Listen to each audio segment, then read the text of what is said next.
Welcome back दोस्तों। आज हम फिर आए हैं एक नई वीडियो और नई जानकारी के साथ। आज हम बात करेंगे फैब्रिक में सामान्य तौर पर आने वाले डिफेक्ट्स, उनके कारण और डिफेक्ट्स को कैसे कम या समाप्त किया जा सकता है। कपड़ों में आने वाले डिफेक्ट्स इस प्रकार हैं: horizontal line, CSB, misprinting, crease mark, neps या गांठ, holes, defective selvedge, bowing, skewing. Horizontal line, यह डिफेक्ट्स कपड़ों में अनियमित रेखाओं द्वारा परिभाषित किया गया है जो एक तरफ से दूसरी तरफ चलती हैं। हॉरिजॉन्टल लाइन आमतौर पर इन कारणों से होती है: पहला, शटल में दोष; दूसरा, अनियमित थ्रेड टेंशन। कपड़ों में हॉरिजॉन्टल लाइन को रोकना काफ़ी साधारण काम है। इसके लिए नियमित रूप से शटल को एडजस्ट करें और थ्रेड टेंशन की जांच करें। CSB, centre to selvage variation, कपड़ों पर पाए जाने वाली अधिक स्पष्ट विजुअल डिफेक्ट्स में से एक CSB को सेट की गहराई और किनारे से बीच में रंगों की भिन्नता द्वारा परिभाषित किया जाता है। CSB मुख्यतः गहरे रंगों में ही आता है। मुख्यतः इन कारणों से कपड़े में CSB होता है। पहला, मशीन के रोलरों में किनारे और बीच में असामान्य प्रेशर होने के कारण कपड़ों पर असामान्य रंगों का चढ़ना। यह दोष मुख्यतः विंच और जिंगर मशीन में सामान्य तौर पर पाया जाता है।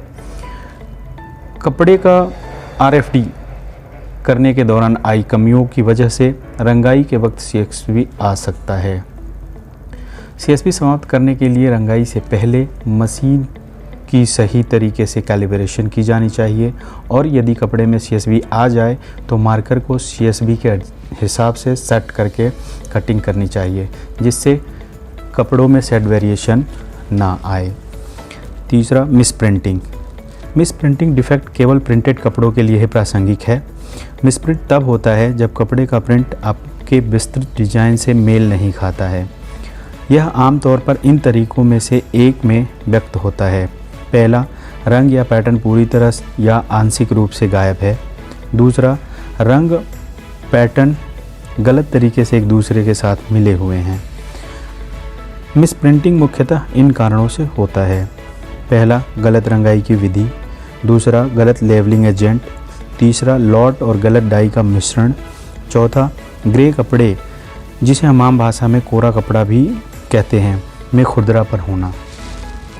एक समान रंगाई, समतल और समतल करने वाली प्रक्रियाओं को लागू करने से मिस प्रिंटिंग को रोकने में हमें मदद मिलती है। चौथा, क्रीज मार्क। क्रीज मार्क कपड़े में दिखाई देने वाला एक डिफेक्ट है। क्रीज मार्क पूरे रोल में ना होकर किसी जगह पर दिखाई देता है। यदि फाइनल प्रेसिंग के दौरान कपड़े को उसके ओरिजिनल स्थिति में नहीं लाया जा सकता तो हम उस स्थिति में हमें क्रीज मार्क दिखाई देता है। कपड़े का रंग बदलना भी क्रीज मार्क का एक कारण हो सकता है। क्रीज मार्क का निशान अक्सर तब होते हैं जब कपड़ा रंगाई की प्रक्रिया में निचोड़ने वाले रोलर्स से गुजरते हैं। इस प्रक्रिया में क्रीज मार्क को रोकना बहुत मुश्किल होता है क्योंकि मशीन में कपड़ा रस्सी के रूप में डाला जाता है, लेकिन अगर ठीक से संभाला जाए तो क्रीज मार्क को रोका जा सकता है। क्रीज मार्क आने के मुख्यतः कारण ये हो सकते हैं: पहला, गलत तरीके से कपड़े की प्रिपरेशन, रिलैक्सेशन और बल्किंग; दूसरा, कपड़े की ख़राब quality, tight construction, high twist yarn या ज़्यादा वजन का कपड़ा होना; तीसरा, मशीन की ख़राब सेटिंग, फोल्डिंग का सही नहीं होना; चौथा, मशीन में कपड़े की गलत लोडिंग जिसके कारण कपड़ों में गांठा या रस्सी बनना; पांचवा, बहुत जल्द कपड़े को गर्म या ठंडा करना। इन सभी कारणों को सुधारने के साथ साथ रंगाई से पहले की प्रक्रिया में एंटी क्रीज एजेंट्स का प्रयोग करके हम क्रीज मार्क को रोक सकते हैं। पांचवा, नेप या गांठ। नेप पिन हेड के आकार के गांठ जैसे उलझे हुए असंगठित रेशों के गुच्छों को कहते हैं। नेप को 3 प्रकार में वर्गीकृत किया गया है। पहला, बायोलॉजिकल, कच्चे माल में पाए जाने वाले जैसे बीज के छिलके, टुकड़े, पत्ते या टहनियों के टुकड़े, ये नेप के प्रोसेसिंग द्वारा हटाए जा सकते हैं। दूसरा, मैकेनिकल, प्रोसेसिंग के दौरान दूसरे धागे या डस्ट के कारण होता है। तीसरा, सफ़ेद धब्बेदार नेप। सफ़ेद धब्बेदार नेप में रेशे के गुच्छे होते हैं जो रंगाई के बाद ही दिखते हैं। ये सबसे गंभीर प्रकार के निप माने जाते हैं। ये 2 धागों को एक साथ बांधने के कारण भी होते हैं। कपड़ों में निप के आने के मुख्यतः ये कारण भी हो सकते हैं। पहला, मशीनरी पर रेशे और गर्दे का जमा होना। दूसरा, रेशों की ढंग से सफाई न होना। तीसरा, प्रोसेसिंग के दौरान बीज के टुकड़े, पत्तियों या टहनियों के टुकड़ों का पूर्ण तरीके से नहीं निकालना। नेप और नॉट को रोकने के लिए मशीनरी की ढंग से साफ सफाई और रखरखाव का ध्यान रखना तथा प्रोसेसिंग के दौरान कम्बिंग के द्वारा भी इसे निकाला जा सकता है। इसलिए तैयार कपड़ों में नेप को रोकने के लिए नेप की शुरुआती पहचान भी महत्वपूर्ण है। छठा, होल्स। कपड़ों में होल्स एक कमी है, जहां कपड़े में 1 या 2 धागे पूरी तरह से कट के कपड़ों में एक होल बना देते हैं। होल को आमतौर पर कपड़े में एक प्रमुख दोष के रूप में माना जाता है और कपड़े में निरीक्षण के दौरान 2 या 4 पेनल्टी पॉइंट दिए जाते हैं, जो उनके आकार पर निर्भर करता है।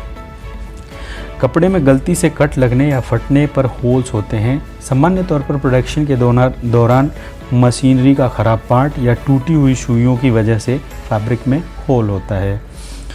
कपड़े में आने वाले होल्स को रोकने के लिए हमें यह सुनिश्चित करना होता है कि प्रोडक्शन से पहले मशीनरी की और सुइयों की नियमित तौर पर जांच की जाए। Defective salvage. कपड़े के किनारे को सेल्वेज कहा जाता है। कपड़े को खुलने या फ्राइंग होने से बचाता है। सेल्वेज में कई प्रकार के डिफेक्ट्स भी हो सकते हैं, जैसे कि कटा हुआ, लहरा हुआ या क्रीज वाला।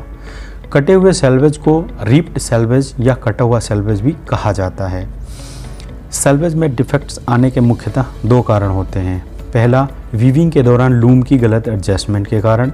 दूसरा, किनारी की गलत बुनाई के कारण।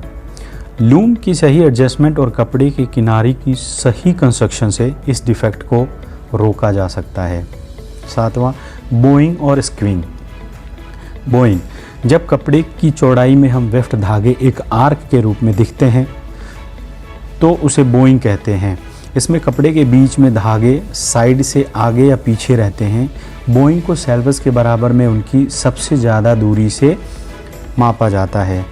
स्क्विंग, कपड़े के निर्माण में त्रुटि यानी कि कपड़ों को बनाने वाले धागे में कमी।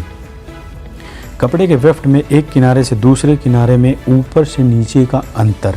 स्क्विंग को सेल्वेज से सेल्वेज में वेफ्ट के धागे की दूरी से मापा जाता है। बोइंग या स्क्विंग धारीदार या पैटर्न वाले कपड़ों में ज़्यादा दिखाई देता है। बोइंग और स्क्विंग रंगाई या फिनिशिंग के प्रोसेस के दौरान कपड़े में असमान टेंशन के कारण होता है। प्रोसेसिंग मशीन की टेंशन सेटिंग को सही करने से बोइंग और स्क्विंग को कंट्रोल किया जा सकता है। तो दोस्तों, ये थे आज के मुख्य कपड़ों में पाए जाने वाले प्रॉब्लम्स और उनको कैसे हैंडल किया जा सकता है, हमने आज इस वीडियो में आपके साथ डिस्कस किया। तो बने रहिए हमारे साथ, आगे भी ऐसे ही नई जानकारियों के साथ फिर मिलते रहेंगे। तब तक के लिए थैंक यू। और हाँ, जिन्होंने अभी तक हमें सब्सक्राइब नहीं किया, सब्सक्राइब करिए प्लीज़ और लाइक शेयर ज़रूर करें। धन्यवाद।